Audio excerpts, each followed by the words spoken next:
October 1944. Britain had been at war for 5 years, and John Fowler hoped it would last at least another year.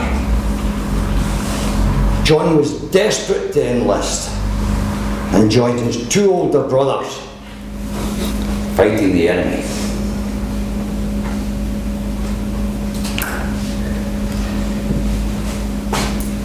But tonight was not a night to talk of war. His 2 older brothers had been on leave and were going back tomorrow. And their father had thrown a party in honour of his 2 brave sons who had fought in the Italian campaign. The house rang with voices and the sound of many glasses.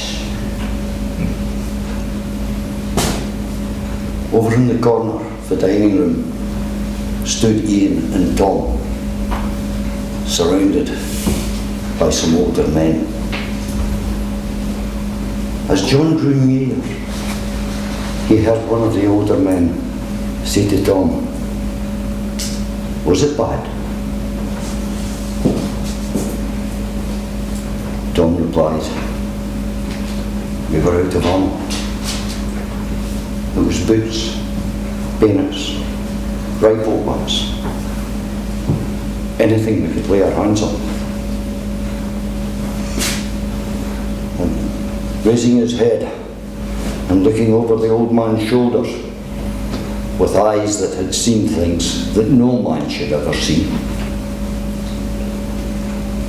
he said quietly, "It was brutal and bloody." John only heard conversation. And he piped up, "That's what I want to do. I want to shoot the enemy. I want to bash them with my rifle. I want to stab them with my bayonet." John's mother had overheard the conversation and her youngest son's reply. Quickly placing her hands on his shoulders, she steered him away and told him to go into the other room and play with the younger children, keep them amused. John was indignant. He did a man's job at the factory. He was almost old enough to fight. And tonight he's got to go and play with children. Making sure no one was watching, John slipped into the kitchen, pulled on his boots, grabbed his jacket. He was out the back door, down the garden, over the wall, through the meadow, and onto the path that ran alongside the river. The indignation, the injustice, and the anger was boiling in his veins. He walked along, kicking at anything that was in front of him, muttering, "Children, kick." Gradually, John's anger cooled. He had come a long way, and he realised that the day had changed. What had been a pleasant afternoon was now early evening. The sky had darkened, there was black clouds across the sky, the wind had risen. And looking down the valley, John saw the first band of rain approaching. John realised a storm was coming and he needed shelter. Looking round, he saw a derelict barn about 20 yards away, halfway down the hill from Hightop Farm. John dashed to the barn and gained the shelter of the gable just as the rain started. He was standing there sheltering. He turned and glanced through the dirty cobweb window, trying to see the interior of the derelict barn. There was a flash of lightning, and it was lit up for a second. John slumped back. Had he seen what he thought he had seen? Curiosity drove him on. Terror held him back. John steeled himself and stood before the window waiting on the next flash of lightning. The flash came and John saw there, hanging from a beam, was 2 bodies. They had been gutted, the entrails captured in 2 wooden tubs, glistening red and black, green, yellow, the blood still dripping. Another flash of lightning, and there to the left was a crude bench with the feet and the 2 heads of the victims, and the killer's tools, an axe and an army bayonet. John slumped against the wall and slid to the ground. He had recognised these 2 faces. It was the 2 sisters from Hightop Farm.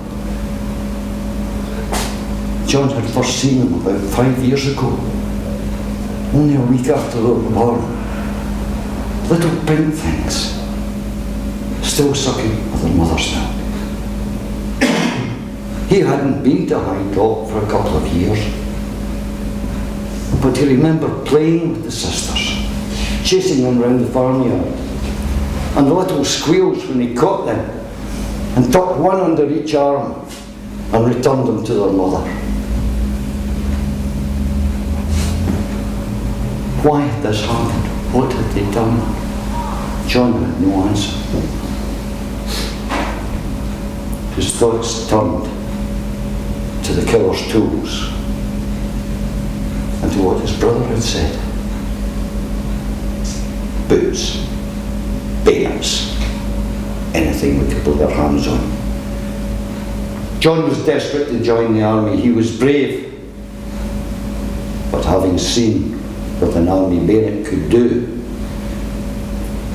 could he plunge a bayonet into another human being?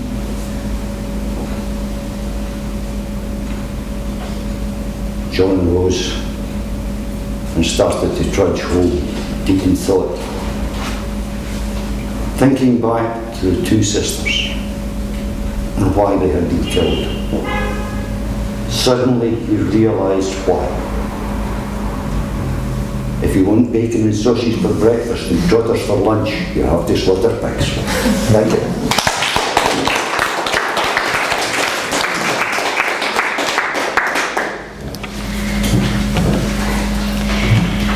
Like every good book, George started his story with a scene setter, and he told us right away the date, and I'm sure we could all imagine ourselves going right back to that time, and we can remember the films that we've seen and the TV series that we've seen, and as George began to tell his story, I'm sure we could imagine all of that in our heads.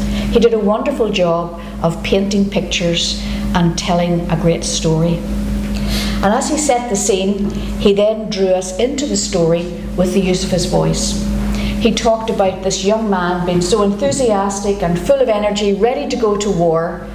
And then as he went into the room, he lowered his voice to draw us into a very private conversation between the old men and the young men who had already been to war. And they told us what it was really like, compared to what John Fowler had thought it was going to be like. And so George used his voice to pull us into the story and bring us into that very private conversation. His pace was very steady and measured, as you would expect, telling a story of such weight, which was what it felt like as we went through this. We felt this was going to be some great big revelation for this young man on the eve of him going to war. He used some great language as he told this story. He used alliteration, boots and bayonets, bloody and brutal.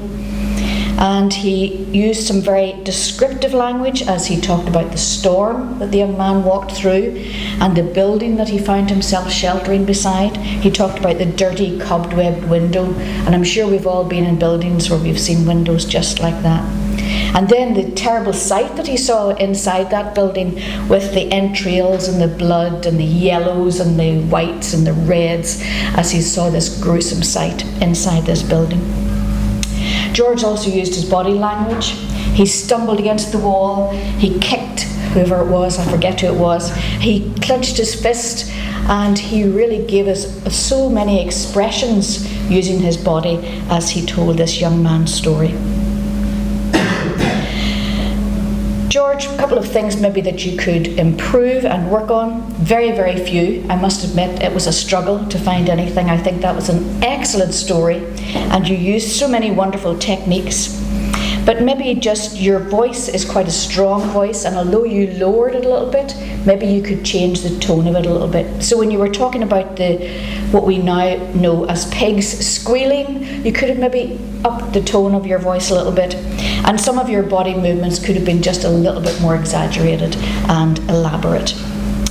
But you know what? I think that was an amazing story. It was a wonderful story that built up to this great climax, and then we could all just sense the relief and the laughter, even though not many of us laughed out loud, but we could feel that relief whenever George gave us that last sentence. His conclusion was absolutely spectacular. George, this was a speech about storytelling, and that's what you did. You told it, you gave us the power of narrative, you built up the tension, and then you had the final reveal of everything in the story and that release of tension that we all participated in. Excellent speech. Thank you.